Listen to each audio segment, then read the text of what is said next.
Director பண்ற பொசிஷன்ல இருக்கேன். தேங்க்யூ. நான் எடுக்கிற அத்தனை விஷயங்களுக்குமே எனக்கு சக்சஸ் கொடுத்துட்டு என்னோட கடவுளுக்கு நான் சிரம் தாழ்ந்து நன்றி தெரிவிச்சுக்கிறேன். ஃப்ரெண்ட்ஸ், இந்த வாய்ப்பை எடுக்கும்போது ஹோம் மேக்கர் மார்க்கெட்டிங் பத்தின எந்த எக்ஸ்பீரியன்ஸுமே எனக்கு கிடையாது. ப்ராடக்ட் யூஸரா இந்த பிசினஸ் ஸ்டார்ட் பண்ணேன். வீட்லயும் வந்து பாத்தீங்கன்னா இந்த மாதிரி பிசினஸ்க்குலாம் அலோ பண்ற ஃபேமிலி இல்ல, ஹஸ்பண்ட் பிசினஸ் மேன் அப்படின்றதுனால வாழ்க்கை எல்லாருக்கும் ஒரே மாதிரி இருக்காதுல்ல. வாழ்க்கை ஒரு டைம் புரட்டி போடப்பட்டுச்சு. அப்ப அதுதான் என்னோட குழந்தைக்கு நடந்த ஒரு இன்சிடென்ட். வாழ்க்கையில வந்து பாத்தீங்கன்னா 2 கிளாஸ் தான் இருக்குன்னு எப்பவுமே சொல்லுவேன். ஒன்னு ரிச், இன்னொன்னு புவர். நமக்கு புவர்னு சொல்ல தைரியம் இல்ல, அதுக்காக நம்ம எல்லாம் சமாதானத்துக்கு ஒரு வார்த்தை போட்டுக்கிறோம், மிடில் கிளாஸ் அப்படின்னு சொல்லிட்டு. நான் மிடில் கிளாஸ்ல இருந்து புவர் கிளாஸ்க்கு வந்துட்டேன். நான் அந்த நொடி புரிஞ்சுக்கிட்டேன். என் கையில கடவுள் கொடுத்த அற்புதமான வாய்ப்பு அப்படின்றத எடுத்துக்கிட்டேன். என்னோட முதல் மாத வருமானம் வெஸ்டில 20 ரூபீஸ்ல ஸ்டார்ட் ஆச்சு. என்னோட ஹையஸ்ட் இன்கம், அதுவும் கோவிட் டைம்ல நான் எடுத்தது 8,39,345 ரூபாய். அது மட்டும் இல்ல, ஃபாரின் ட்ரிப் அப்படின்றது பாத்தீங்கன்னா என்னைக்காவது ஒரு நாள் ஒரு ஃபிளைட்ல ஒரே ஒரு வாட்டி போயிட்டு வந்துட முடியுமா அப்படின்னு நினைச்சதுதான். இன்னைக்கு பாத்தீங்கன்னா 25 வாட்டி வெஸ்டீஸ்ல ட்ரிப் போயிட்டு வந்திருக்கேன். 30 நாட்கள் டச் பண்ணிருக்கேன். எல்லாம் ஹஸ்பண்டோட போயிட்டு வந்திருக்கேன். இதுல மறக்க முடியாதது என்னன்னா, ஃபர்ஸ்ட்டும் எந்த ட்ரிப்பும் போல, கல்யாணம் ஆகி ஹனிமூனுக்கும் எங்கேயும் போல. ஆனா 25th இயர் ஆனிவர்சரிக்கு வெஸ்டீஜ் மூலமா எங்களோட 25 வருஷ அனுபவத்தை சுவிட்சர்லாந்துல நானும் ஹஸ்பண்டும் என்ஜாய் பண்ணிட்டு வந்தோம். அதுக்கப்புறம் கார். எல்லா அம்மாக்கும் என்னங்க கனவு? பிள்ளைங்க கார் வாங்கி ஒரு வாட்டி கூட்டிட்டு போயிட்டு வந்துட மாட்டாங்களா அப்படின்ற கனவு தான். எஸ், அந்த மாதிரி தான் எங்களுக்கும் இருந்தது. ஆனா இன்னைக்கு வெஸ்டீஜ் வந்ததுக்கு அப்புறம் 3 கார்கள். முதல்ல வந்து பாத்தீங்கன்னா 11 lakhs worth நிசான் சன்னி. அதுக்கப்புறமா வந்து பாத்தீங்கன்னா இன்னைக்கு உலகத்தின் மிகப்பெரிய கோடீஸ்வரர்கள். என் குழந்தைக்கு நிறைய செலவு பண்ணிட்டு வாழ்க்கையில ஜீரோல இருந்தப்ப என் வீட்டையே ஐசியூவா மாத்திர தருணங்கள்லாம் இருந்திருக்கு. அந்த நேரத்துல வந்த சொந்தக்காரங்களாம் சொல்லுவாங்க, உங்க லைஃப் அவ்வளவுதானா அப்படின்னு. சமாதானத்துக்காக சொல்றாங்க, ஆறுதலுக்காக சொல்றாங்க இல்ல, அவங்க அப்படிதான் சொன்னாங்க.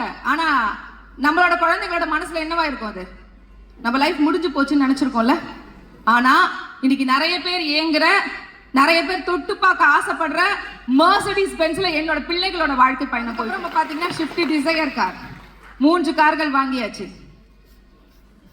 நான் எப்பவுமே இந்த உமன் எம்பவர்மெண்ட் அப்படின்னாலே ஒரு ஸ்டோரி ஞாபகம் வரும் எனக்கு. கடவுள் இந்த உலகத்தை படைக்கிறதுக்கு முன்னாடி எல்லாத்தையும் படைக்கிறதுக்கு கடகடன்னு படைச்சிட்டாராம்.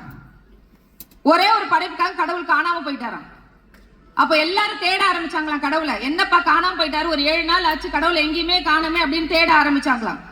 அப்ப வந்து பாத்தீங்கன்னா ஒரு தேவதை கிட்ட மட்டும் என்னன்னா கடவுள் எங்க போயிருக்காரு அப்படின்னு சொல்லிட்டு தேடி கடவுளை கண்டுபிடிச்சிட்டாங்களாம். கண்டுபிடிச்சிட்டு என்னப்பா 7 நாளா காணோம், அந்த உலகத்தோட வானம் பூமி எல்லாத்தையும் அப்படி தப்புன்னு இப்படி சொடுக்கிற நேரத்துல படைச்சிட்ட, 7 நாளா உன்னை காணாம எங்க போயிட்ட அப்படின்னு சொல்லிட்டு. உடனே கடவுள் சொன்னாரா, நான் பெண்ணை படைக்கிறதுக்காக வந்திருக்கேன் அப்படின்னு சொல்லிட்டு. உடனே தேவதை கேட்டுச்சா, பெண்ணை படைக்கிறதுக்காக வந்திருக்கியா? ஏன் இதெல்லாம் படைக்கிறது உனக்கு இவ்வளவு ஈஸியா இருந்தது, இவ்வளவு கஷ்டப்பட்டு படிச்சுட்டு இருக்க அப்படின்னு கேட்டாங்களா. அப்போ கடவுள் சொல்ல ஆரம்பிச்சாராம் ஒரு இதுவா, இந்த மாதிரி வந்து பெண்ணுக்கு இது இருக்கும்.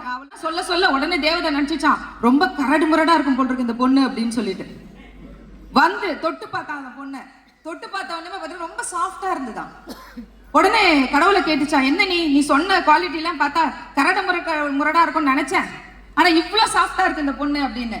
கடவுள் சொன்னாரா, பொண்ணு ரொம்ப இதயத்தை ரொம்ப ஸ்ட்ராங்கா படிச்சிருக்கேன் அப்படின்னு சொல்லி.